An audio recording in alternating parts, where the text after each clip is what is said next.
later this year. Andy Howard, BBC Points West at Bristol Crown Court.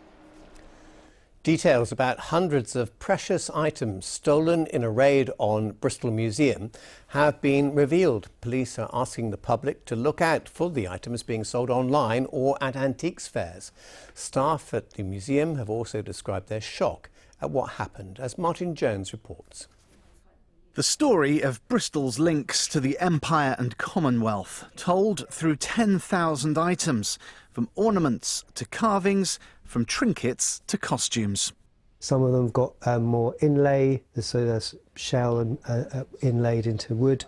These are unique items that have been collected over 150 years or more, over a period which tells quite a unique and specific part of British history.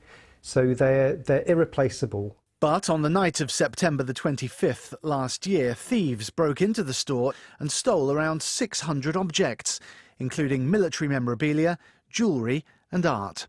Things like this silver and gold box originally, this silver and ivory opium pipe from Singapore, and this replica brass bust made for the tourist market in Nigeria. Now, police have released CCTV pictures of 4 people they want to speak to in connection walking along this bridge close to the Cumberland Road in Bristol.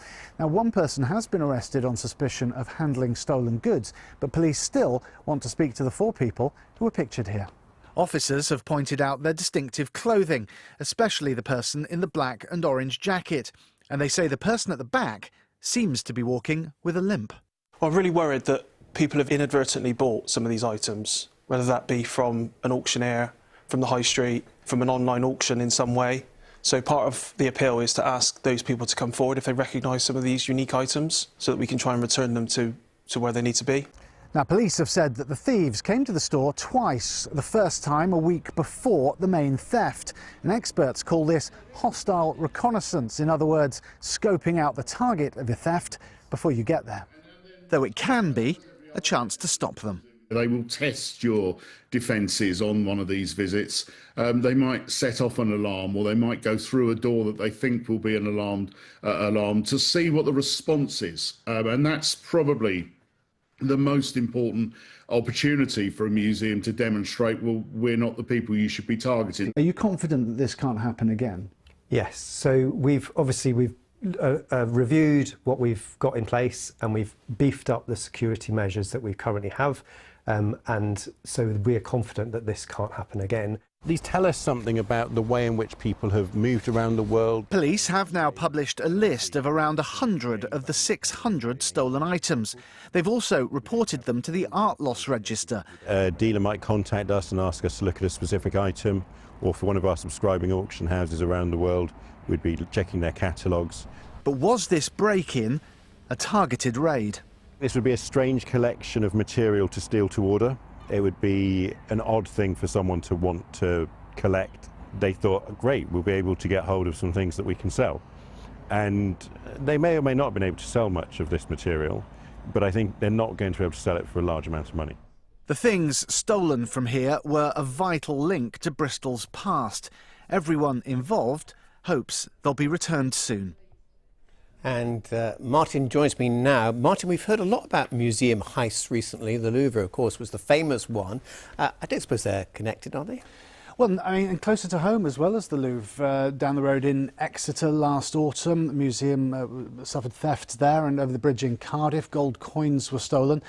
I've asked Avon and Somerset Police if they do think they might be linked. They're saying they've seen no evidence to suggest that, but they do remain open-minded.